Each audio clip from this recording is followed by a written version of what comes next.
What up, Lakers Nation? Salute to all of you on this Sunday evening as we sit and record this video. The Lakers have been active this weekend. Now, of course, Summer League is coming to an end. I believe the last game was today.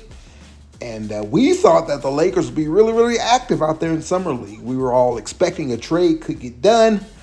You know, when everyone's convened under the same building, they're all in Las Vegas, all the GMs, all the basketball of operations personnel, where they can be face-to-face and kind of iron out some deals, hammer out some deals. And we thought that the Lakers would be very aggressive in doing so. But unfortunately, nothing came into fruition via the trade market. But the Lakers, that didn't stop. That didn't stop old Rob. Old Rob was still working. And he had his chef hat on. He was getting his cook on. What if I told you that Rob Pelinka was going to go out there and get a starting center, get a point of attack defender, and get a 3-and-D guy? Well, what if I told you he was going to do all that without striking a trade, without having to give up that 2031 first round pick, without having to give up Dalton Connect or Austin Reeves or Rui or Gabe or Maxi Kleber? None of the expiring contracts. None of those things that we consider as assets.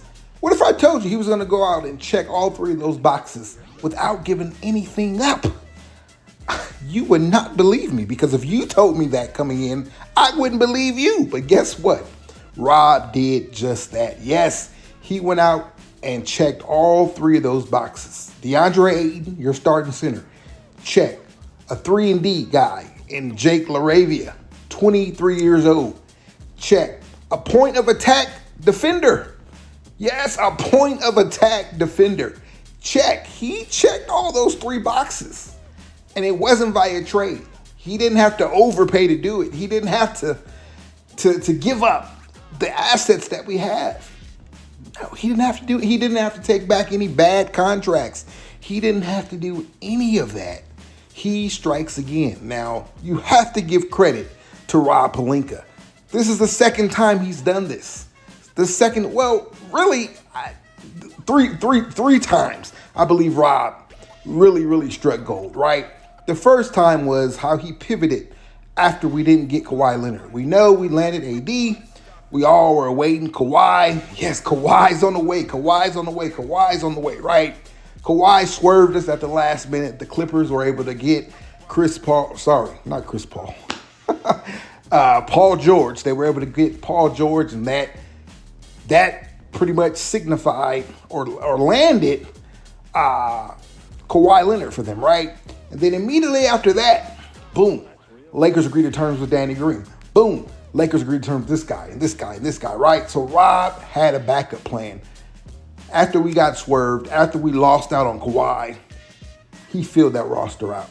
So you have to give him credit for that, right? Fast forward to the Russell Westbrook trade. Everybody said we're going to have to give up both first round picks. So we're going to have to give this up and give that up. You know, it was going to be impossible to move him. We're going to have to overpay. Well, he got it done with only giving up one pick. And he got some really good players back in return, right? Some players that helped us get to the Western Conference Finals.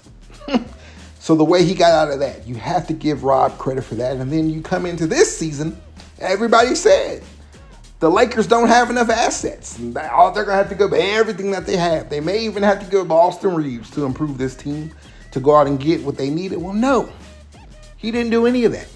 He went out and got a starting caliber center, a legit center. We know Ayton has his issues. However, if he's ever going to exercise those demons, then this is the season that he has to do that. This is the season he has to get paid. This is the season he has to repair his image. The opportunity is there, and I'm optimistic that that's going to pan out. That move is going to pan out. This could be a home run. It could really be a home run. If this works, you could have your center to pair with Luka moving forward for the next 5, 6, 7, 8 years, right? He could be that guy. Ayton is that good. The potential is there. So we'll see how it all pans out. But he went out and got him. It wasn't a 37-year-old Brook Lopez. It wasn't a semi-washed or over-the-heel Clint Capella. It was none of that, right? It wasn't Nick Claxton, who you probably had to overpay for, or overpay for a Walker Kessler, or overpay for a Daniel Gafford. It was none of that. He went out and got a guy for $8 million. You're starting center for only $8 million, right? Brook Lopez is making more than that. He's what, at $9 million, and he's 37 years old. So here you are, Rob. You go out there and you get you a 26-year-old for only $8 million, right? The haters gonna hate, but that's a solid move. You were able to go out and get Jake LaRavia, a 3-and-D guy. And now you're able to get a vet, Marcus Smart, a veteran who other teams are interested in. So don't get it twisted. The Lakers aren't desperate because there were other teams interested in Marcus Smart. That's what the haters going to say. Oh, they're desperate. This move does nothing. He's old. He's this. He's that. I mean, the man is a 3-time first-team all-defensive NBA player, right? He's a 1-time defensive player of the year. There's still some gas in that tank of his. And I'm very excited about this move. I love this move. And I think it's going to work out. And it's something that the Lakers desperately needed. They needed that point of attack defense. Like if you've been with me this summer, from the end of the season throughout this summer, that was one of the major things that I said the Lakers needed. The 3 things that they needed. They needed a center. They needed a point of attack defender. They needed a 3-and-D guy. And they went out and got all 3 of those. They also needed to get younger. They did that. Ayton is 26. LaRavia is 23. So they've gotten younger as well. They drafted a Duke Thoreau, another youngster. We said they needed athleticism. They got that.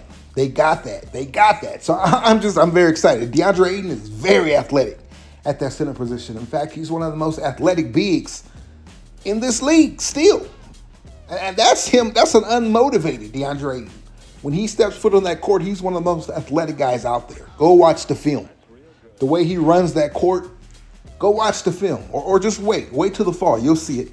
You'll see him running running that court and catching those outlets from Luka and catching those outlets from LeBron, catching those lobs from LeBron. You're gonna see how athletic the man is, right? Don't believe what the haters are saying about the man. Just wait and see. It's gonna speak for itself. LaRavia, he's an athletic guy, very athletic on the offensive end. So. A Duke Thoreau, very athletic, rookie. Now, he's a rookie, so we'll see how that plays out, but he's very athletic. He's one of the most athletic guys coming out of that draft, legit. Like one of the most athletic guys coming out that draft. Some say he's the most athletic. So, love that. And then you needed that dog. You needed someone who can bring that dog, and that's exactly what Marcus Smart brings. That's who Marcus Smart is. He is a dog. He's tenacious. He's hounding. And that's something that we need tremendously. Something that this team just doesn't have outside of a Vando on the defensive end. Of course, Luka, he's a dog in his own right. Austin is a dog, right? We got dogs on the team. But I'm talking about a defensive dog who's just going to get up in your grill and hound you 94 feet, just up in your face, upset you, make you get a tech just in your head, in your pockets, all of that. And that's exactly what Marcus Smart is. And I still think he can be that. So I'm very, very excited about this move. Now, it came at a cost. Unfortunately, of course, we know the Lakers, they're a first apron team, so they couldn't go over that first apron. Right, they're a hard cap team. They're a hard cap at the first apron because of the use of the MLE. Right, when they used that, they triggered a hard cap at the first apron. So there was no possible way that they could go over that first apron. So some moves had to be made to accommodate for Marcus Smart. Now, Marcus Smart is getting the Lakers biannual exception. That's $5.1 million. So, again, they had to make moves because they didn't have enough room under that first apron to sign Marcus Smart. So, Shake Milton, we all kind of knew that was coming, but they did go ahead and waive him. Today was the day that they had, it was up to today the last day that they had to waive him or guarantee his contract. They waived him the $3 million, but that still wasn't enough under the first apron. Unfortunately, we had a casualty in Jordan Goodwin. The Lakers had to waive Jordan Goodwin. That just happened not too long ago. And that pretty much gave them the money that they needed, or the space that they needed under their first apron, to be able to sign Marcus Smart to that $5.1 million contract. That put them, I think, when they waived Goodwin, that put them at 6 and some change. I think like 6.2. I think that put them $6.2 million under the second apron under the first apron. And Marcus Smart's contract is 5.1. So you do the math on that. Right now, they are still $1.1 million under that apron. They have 13 guys on the roster. It'll be 14 once Marcus Smart signs his contract. He was just waived this evening as well, so he has to clear waivers.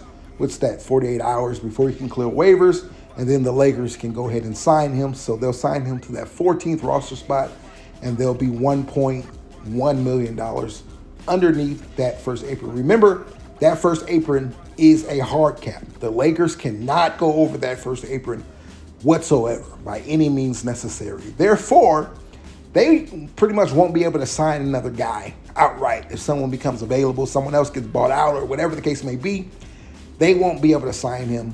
$1.1 million is not enough money, although they do have the roster spot available.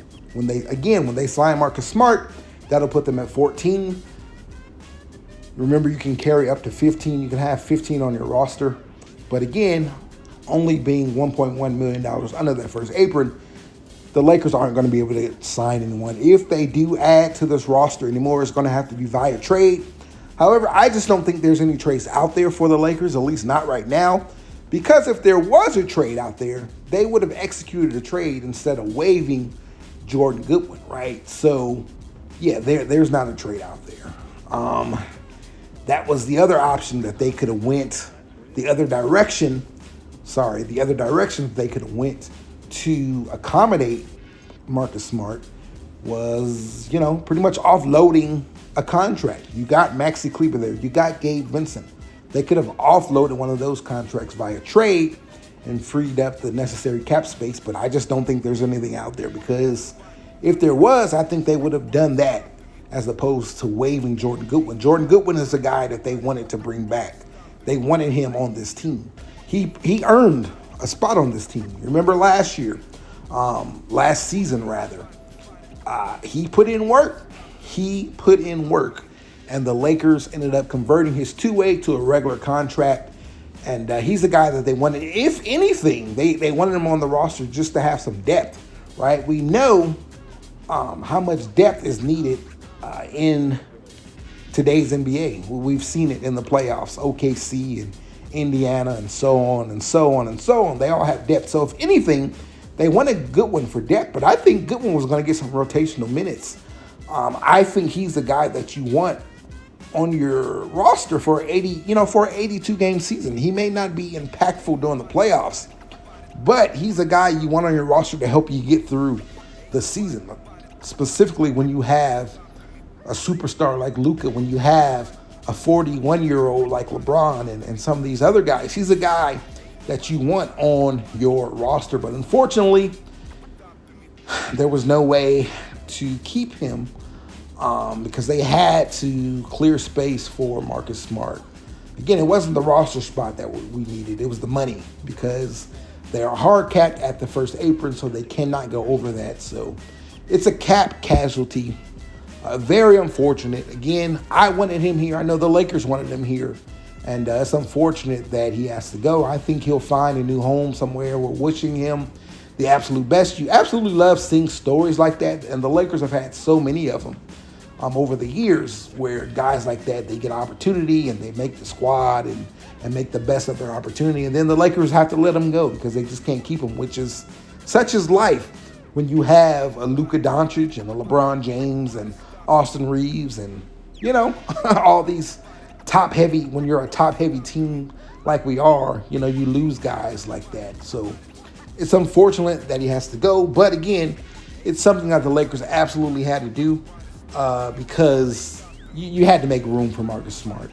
That's just a move that you have to do. That's a guy that you have to have on this roster, a guy that you have to exercise all means necessary to acquire a guy like that. And the Lakers were able to do it. So there it is. Again, we're waiting for Marcus to clear waivers now. He was waived a little earlier this weekend. So we're looking at Tuesday, Wednesday. He'll clear waivers, and then we can ink him to a deal. It is a 2-year deal. The second year has a player option on it, which is good for him. In the event that he balls out this season, he can opt out and test free agency again, or re-up with the Lakers, whatever the case may be.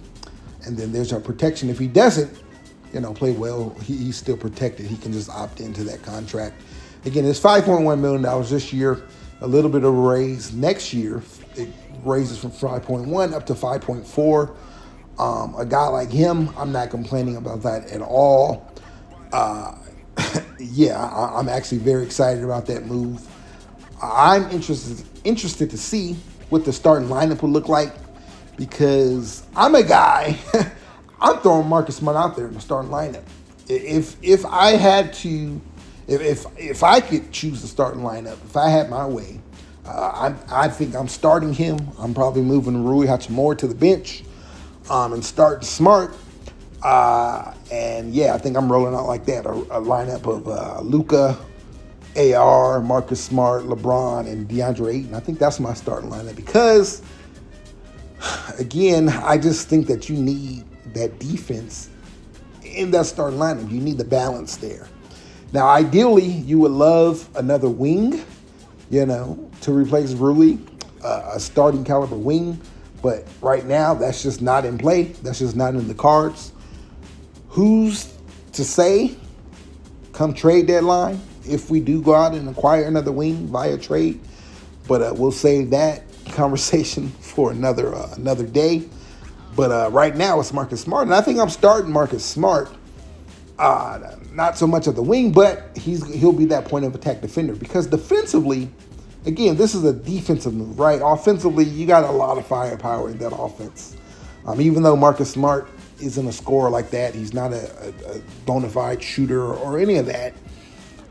He has his moments where he can get a little hot or whatever. But, again, you have enough offense between Luka, LeBron, AR, and Deandre Ayton, by the way. You got plenty of offense there. The reason I'm starting Smart is because we need the defense.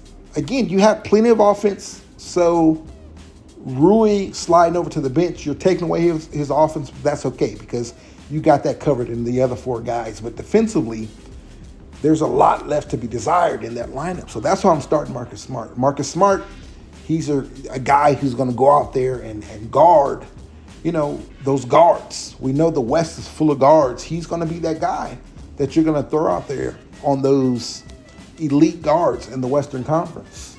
And then you move Luka to what he does best, which is guarding, a 4 or a 5 or some of the non-athletic threes, if you will.